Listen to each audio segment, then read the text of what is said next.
croustiller de plaisir devant grains de sel avec nos galettes de pommes de terre fraîches Traiteur Schneider.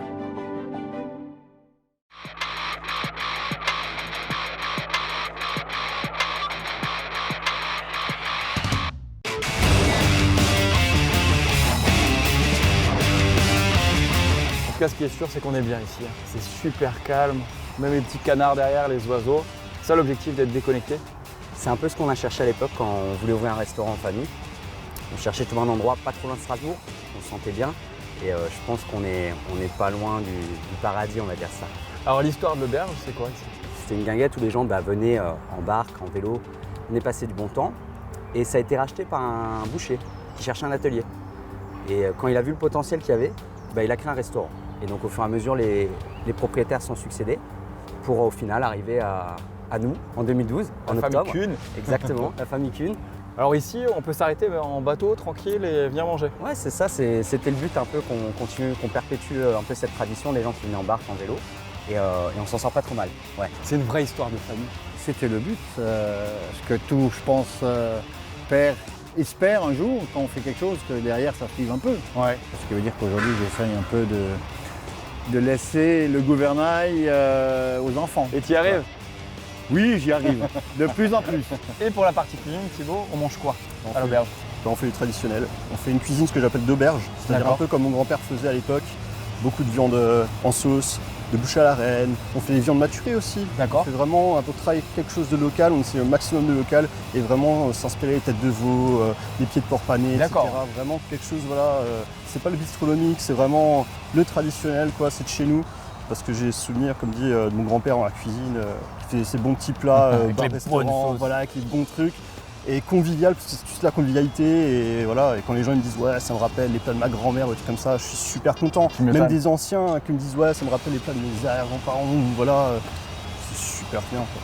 On va en cuisine maintenant? Allez, c'est parti. On va petit manger tartare quoi? de thon. Un tartare de thon, sympa. À tout à l'heure, garçon. À toutes. Alors on va faire un tartare de thon. Ouais. Thon albacore, pas du thon rouge. Parce que le thon rouge, c'est une espèce un peu protégée, c'est important, c'est assez cher. Là, c'est quelque chose que les gens peuvent reconstituer chez eux. Okay. En plus, avec moutarda et l'or, donc quelque chose de local. Wasabi. Wasabi. Et voilà, comme tu sais que ça me tient à cœur de faire des trucs japonais, etc., tout ce qui est un peu asiatique. Ceci, on part là-dessus, quelque chose de frais, quelque chose de sympa. Super. C'est parti. On y va? Allez. La moutarde, wasabi.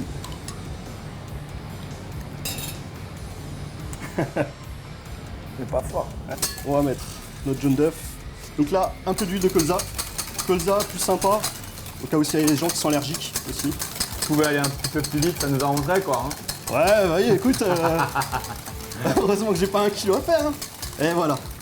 Elle est prête. C'est beau, hein? Ouais, c'est joli, ça fait une jolie couleur. Donc là, maintenant, on va couper le thon. On va faire des petits dés de thon en fait. Donc ça, comme dit, hein, les gens ils peuvent faire chez eux avec ce qu'ils veulent, du saumon, etc. Donc là, on a pris de la sauce soja, tout simplement. Hein. On va la faire réduire, en fait, on va faire un peu sirupeux comme ça. Ouais. On va mettre une petite touche sur l'assiette pour apporter un peu de sucré salé, en fait. D'accord. Donc on va le mettre tout simplement là.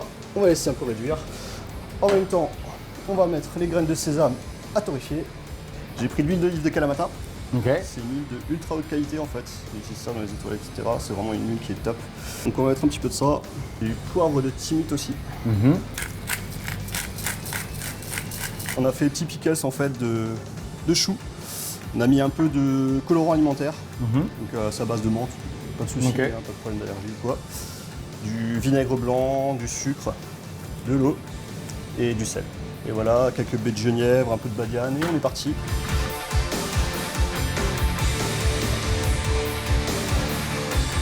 Voilà, un petit trait.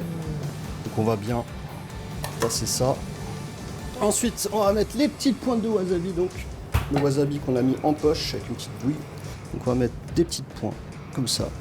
Voilà. On va mettre nos petits pickles. Donc j'ai pris un petit avocat pour la déco. On va mettre un petit peu de pavot comme ça fait une petite déco sympa. On va mettre un petit pickles vert. Voilà. Des germes de poireaux, des germes de betterave, on va mettre un peu de rouge.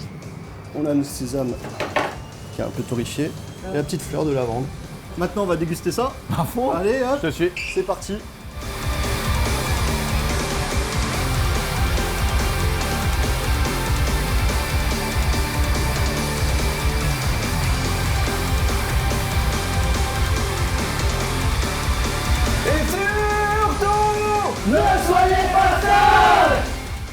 Cuisiner créatif avec Traiteur Schneider, spécialité alsacienne fraîche, à retrouver dans votre magasin habituel.